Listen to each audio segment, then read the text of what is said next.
Existem muitas emissoras que retransmitem boa parte da programação da Globo, do SBT e da Record. Essas emissoras são chamadas de afiliadas, e a vida delas não é nada fácil não, viu? As afiliadas precisam ser boas meninas e obedecer às ordens certinho como mandam. Bom, e se não obedecer às ordens? Aí elas podem ser simplesmente chutadas. É isso mesmo. Some daqui, meu!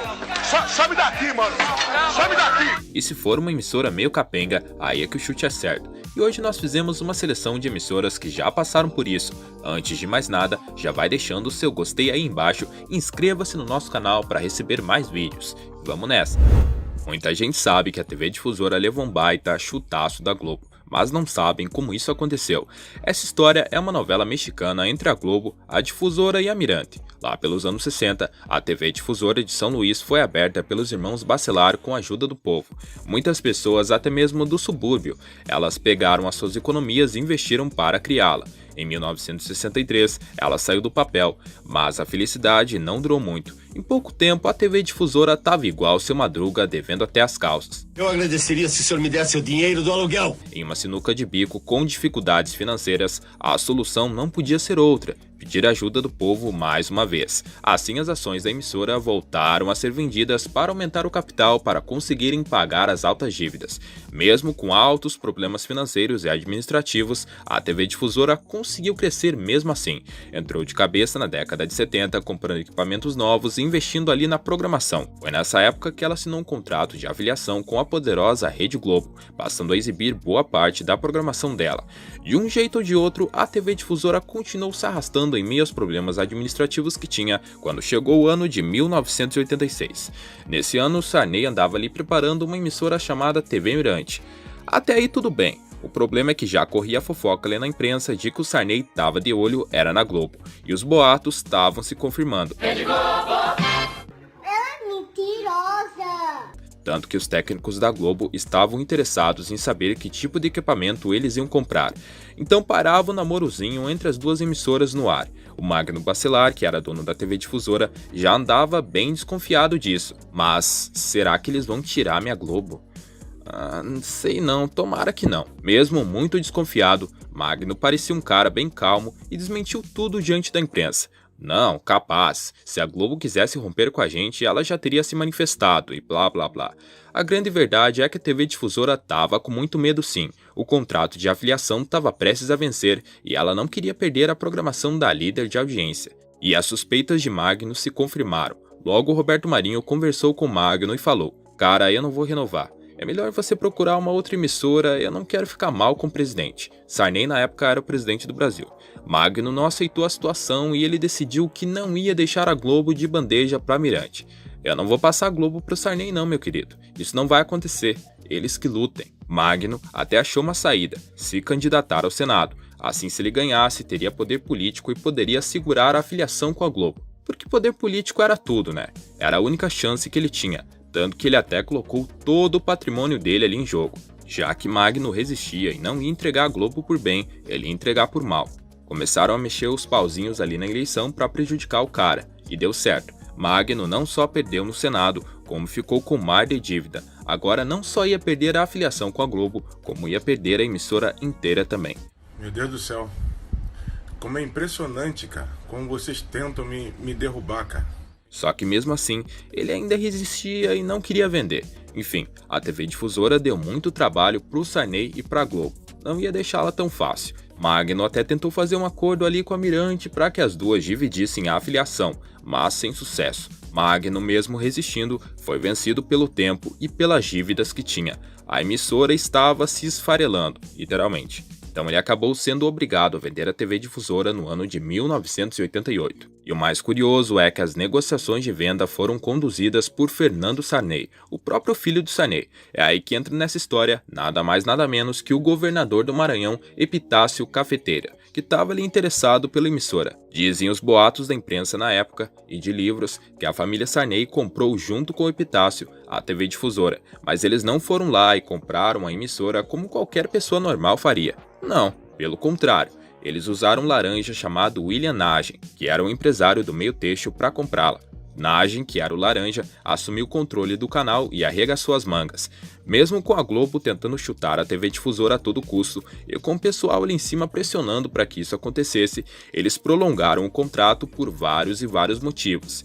Então deixaram aí do jeito que estava.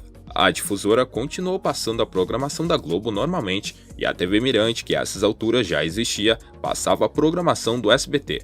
A sociedade de Sarney e Epitácio na TV Difusora não durou por muito tempo não, viu? Epitácio logo caiu fora, e com a saída dele, a cada dia que se passava, a Difusora voltou a viver o medo de perder a filiação para Mirante. Ah, Jesus, meu Deus, minha Nossa Senhora me vala. Até que a própria Globo decidiu tomar uma atitude, e passou a acalmar a TV Difusora dando uma água com açúcar. A forma que eles encontraram de acalmar foi ajudando e auxiliando a TV Difusora a subir o seu padrão de qualidade. William Nagem, que ainda era acionista, comentou que pensava que a troca não ia acontecer. A TV Mirante começou a segurar a onda, negando que ia se afiliar à Globo. Fernando Sarney até minimizou a situação. É a Globo que está querendo a filiação e não o contrário. Não temos motivos para disputar a filiação com William Nagem, pois ele ainda por cima é o nosso amigo. William ainda era acionista. Fernando continuou amenizando a situação, dizendo que todos ali estavam satisfeitos com a filiação com o SBT. Porém, o superintendente comercial da Mirante parece que não combinou direito a história e tratou de desmentir tudo que o Fernando contou. Ele disse que assim que o contrato da Difusora vencesse, a Mirante iria deixar o SBT e ir para a Globo. Nos anos 90, o controle da TV Difusora foi repassado para Edinho Lobão, que meio que parece que nem ligou muito para a troca de afiliação. Deixa, pode trocar mesmo. Eu posso passar a programação do SBT aqui que tá tudo bem. Então foi exatamente isso que aconteceu. Por volta de 1991, a Mirante, depois de tantos e tantos anos querendo a programação da Globo, finalmente deixou o SBT e foi para a Globo. E a Difusora finalmente caiu fora e foi recebida pela emissora do Silvio Santos. A TV Guajará de Belém era uma das afiliadas que mais dava dor de cabeça para a Globo. Isso porque a Guajará era a única afiliada que patinava e perdia feio na audiência para a TV Tupi. E como se isso não bastasse, ela sofria de uma administração muito ruim, passava por problemas financeiros e os equipamentos estavam caindo aos pedaços. E esses não foram os únicos problemas que a Globo enfrentava com ela não, viu? Ela também era uma emissora muito difícil de se lidar. Os executivos da Globo não iam muito com a cara da dona, Conceição Lobato de Castro, tanto que nem disfarçavam e muitas vezes perdiam a paciência com a véia, discutiam feio. Os executivos da Globo até chegaram a apelidá-la de Rainha Louca. Walter Clark, por exemplo, além de achá-la muito irritante, achava também que ela não entendia nada de televisão. Segundo ele mesmo conta, eles enfrentavam problemas pra valer com a Guajará quando aumentavam o preço da programação. Isso porque a dona investia na emissora e não queria pagar nada pela programação da líder de audiência. E ela sempre ia contra as ideias da Globo. E ainda por cima, a Guajará apoiava incondicionalmente o Jarbas Passarinho, sendo que o governo da época do Ernesto Geisel não gostava nem um pouquinho desse cara não. Não deu outra. Geisel então apertou ali a Rede Globo e pediu a Roberto Marinho que não renovasse o contrato de afiliação. Se a coisa já não estava indo muito bem, a Guajará conseguiu piorar ainda mais. Eles transmitiram uma sessão de macumba colada com uma missa da Arquidiocese de Belém. Aí é que virou um verdadeiro escândalo com direito a tabloide e tudo.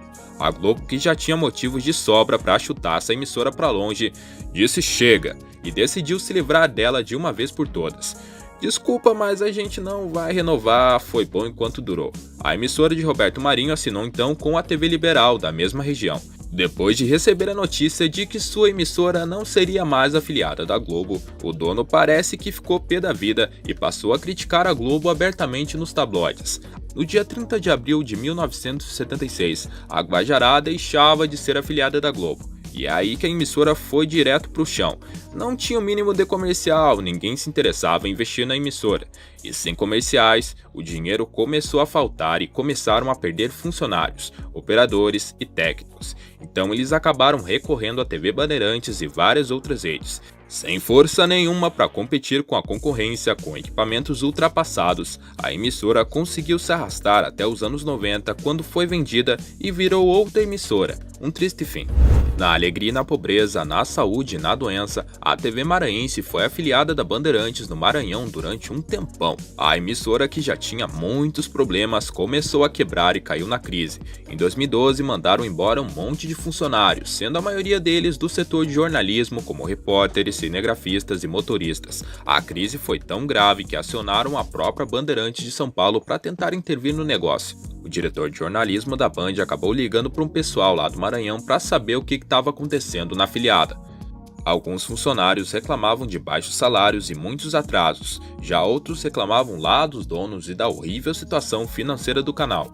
E a crise só foi aumentando com o passar do tempo, viu? Em 2015, por exemplo, a Maranhense registrava uma péssima audiência e continuava atrasando salário atrás de salário. No ano seguinte, acabou com toda a produção própria local e passou a terceirizar. E como se isso não bastasse, a afiliada passava por muitos problemas técnicos, vivia saindo fora do ar no meio dos programas, a tela congelava, dava pau nos equipamentos, tinha problemas de som, a imagem era extremamente ruim, enfim, uma podridão de emissora. O que a Maranhense não contava é que nem a Bandeirantes já não estava aguentando ali a situação e já não queria tê-la como afiliada. Não gostava nem um pouco do seu baixo alcance, nem da sua baixa qualidade. Em 2018 é que veio o tão inesperado chute. Uma outra emissora da região, chamada TV Metropolitana, que era afiliada da Rede Brasil, foi convidada pela Bandeirantes para virar afiliada. E não é que ela aceitou. O problema é que a Maranhense não recebeu muito bem a notícia. Não conseguia acreditar que a Band tinha trocado ela. Band, é sério isso? É sério que depois de tantos anos vocês fizeram isso? Ela ficou furiosa, bateu o pé e decidiu que não ia deixar a Band tão fácil para Metropolitana. Daqui não saio, daqui ninguém me tira. Parece que a gente tá descrevendo muito a atitude de uma criança, mas não. A Maranhense afirmou que tinha o direito de transmitir a rede até 2020 e que desde 2017 estava investindo fortemente na programação, contratando profissionais e comprando novos equipamentos. Não entendia por que a Band não queria mais ela. O caso foi parar na justiça e a Maranhense recebeu uma liminar para continuar sendo afiliada. A Bandeirantes, por outro lado, disse: "Minha querida, o contrato venceu em janeiro de 2018. De qualquer forma, a Metropolitana começou a transmitir a Bandeirantes de qualquer jeito. Então virou uma verdadeira loucura no Maranhão, com as duas emissoras passando a mesma coisa. O povo ficou todo confuso, pensando o que está acontecendo aqui. Até a Band ficou surpresa com a atitude da Maranhense de se recusar a sair e tentou reverter a liminar. Tanto a Maranhense quanto a Metropolitana não sossegaram e começaram a se alfinetar. A Metropolitana começou a vincular uma propaganda criada pela própria Bandeirantes para reforçar a afiliação. Quase que isso vai parar no caso de família. Pois bem, a Maranhense exibia um comunicado nos intervalos chamando a Metropolitana de clandestina e dizendo que não tinha perdido a afiliação coisíssima nenhuma. O tempo foi passando e passando. E no ano de 2019, quase um ano depois dessa treta, é que a Maranhense finalmente se conformou. Ah, deixa, né? Fazer o quê? Ela largou o osso e se afiliou à TV Cultura. Agora, com a nova rede, a Maranhense melhorou bastante. Os rumores dizem que a TV Cultura tá pagando todos os seus pecados com a TV Maranhense. Mas rumor é rumor, não passa de rumor. Esse caso que a gente vai contar agora não é bizarro, mas sim super bizarro. Parece coisa de novela mesmo. A TV Mutum, emissora lá do Mato Grosso, passava a programação do SBT de boas desde o ano de 1999. A emissora nunca teve maiores problemas com o SBT, até que outra emissora simplesmente se meteu no caminho dela. Em 2018, a TV Arinos, outra emissora da mesma região que até então era afiliada da Record, segundo a própria Mutum, fez algo muito esquisito. Presta atenção. Ela entrou em contato lá com a SBT de São Paulo e fofocou sobre a TV Mutum, dizendo que estava acontecendo um monte de coisa errada lá. Olha aqui, SBT, tem uma denúncia muito séria para fazer. A TV Mutum fez isso, isso e isso. Tá tudo muito errado e eu quero que vocês façam alguma coisa agora. É inacreditável imaginar que uma emissora faria isso, mas tudo bem. No final, a TV Arinos é quem acabou conseguindo do nada um contrato de afiliação e simplesmente colocou a programação do SBT no ar sem mais nem menos. Os moradores foram surpreendidos com os dois canais transmitindo a mesma coisa na maior bizarrice. Pareciam que estavam acordando de ressaca. Quem ficou ainda mais surpreendido foi a própria TV Mutum, que não sabia muito bem o que estava acontecendo. A TV Arinos tinha conseguido um contrato de afiliação e a Mutum foi simplesmente largada.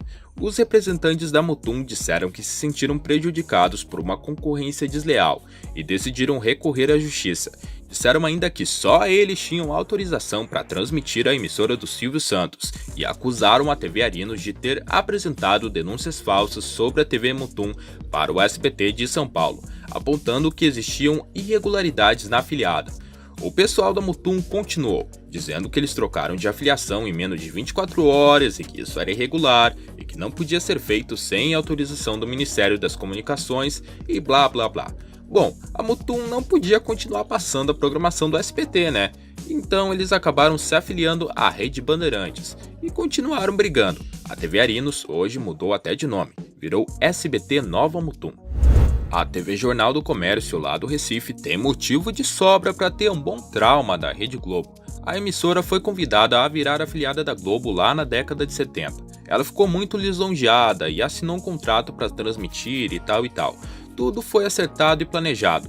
Tempos depois, por volta de 1972, inesperadamente, a emissora do Roberto Marinho deu o maior chute na afiliada e suspendeu o contrato assinado. O então diretor da jornal, Pedro de Assis Rocha, simplesmente não sabia o que fazer e qual atitude tomar no momento. A TV Jornal sofreu muitos prejuízos incalculáveis com a quebra de afiliação. No mato sem cachorro não teve outra escolha. Foi obrigada a produzir em caráter de urgência muitos e muitos programas locais, pois corria o sério risco de ficar sem nada para pôr no ar. Não só perderam dinheiro, como também a audiência. Os telespectadores pararam de assistir e mudaram para a concorrência. O diretor da emissora ficou super chateado com a Rede Globo e até comentou isso na imprensa. Por fim, a TV Jornal conseguiu se recuperar do grande baque com o tempo e com certeza deve ter aprendido uma lição. A TV Tribuna de Recife era mais uma afiliada da Bandeirantes quando no final da década de 90 achou que era melhor trocar a emissora pela Record. A Record estava crescendo a todo vapor com sua programação e precisava de uma afiliada forte em Pernambuco, né? Segundo rumores, os problemas entre as duas Suzanas Vieiras começaram por aí, com a Tribuna se recusando a cumprir ordens da Record. A relação, que já não era muito legal, foi se desgastando a cada ano, mas o negócio pegou mesmo foi no ano de 2015 para frente, quando a Record exigiu que a Tribuna criasse versões locais dos jornais Balanço Geral, Praça no Ar e Praça Record, fazendo assim uma mudancinha no jornalismo da afiliada. Uma coisa super normal. Quase todas as afiliadas de todo o Brasil obedeceram a ordem, é claro, menos quem? Isso aí, a TV Tribuna, que se recusou a fazer isso. Não vou fazer não, e continuou com seu jornalismo local próprio como se nada tivesse acontecido, se negando a atender às ordens da alta cúpula da Record. Na verdade, até que dá para entender a decisão. Os padrões da Record nunca combinaram muito com o perfil da emissora. As duas procuravam coisas diferentes. O pior é que a TV Tribuna não era muito ruim na época. Tinha uma boa cobertura no estado, uma imagem não muito ruim, uma boa audiência. Embora a Tribuna fosse uma afiliada considerada não tão ruim, a Record não pensou duas vezes em dar um chute nela e trocá-la por qualquer outra que aparecesse. Procurou mais de 3 vezes abertamente a maior concorrente dela, a TV Jornal de Recife, afiliada do SBT. Mas a Jornal acabou pensando melhor, recusou as propostas e preferiu ficar no SBT mesmo. Como a situação era péssima e as duas não estavam se aguentando, por volta de 2011 a Record acabou procurando a TV Clube e propôs a afiliação, que foi aceita. A Clube era a 4ª colocada em audiência, não tinha uma cobertura muito boa no estado, mas enfim, foi o melhor que conseguiram e pelo menos ela ia obedecer a Record. A Tribuna então acabou voltando para um lugar que ela já conhecia de cor, a Rede Bandeirantes. Por volta do dia 9 de janeiro de 2012, as duas emissoras concorrentes trocaram de lugar. A Clube foi para Record e a TV Tribuna foi para Bandeirantes. A Clube nos primeiros momentos exibiu um institucional que falava sobre o crescimento da Record, a audiência, as novidades, os planos futuros da emissora e blá blá blá. Já a Tribuna simplesmente tacou do jeito dela a programação da Bandeirantes no ar sem falar nada. E esse foi o vídeo de emissoras que foram chutadas. Curtiu? Então deixe o seu gostei e se inscreva no canal. Até a próxima!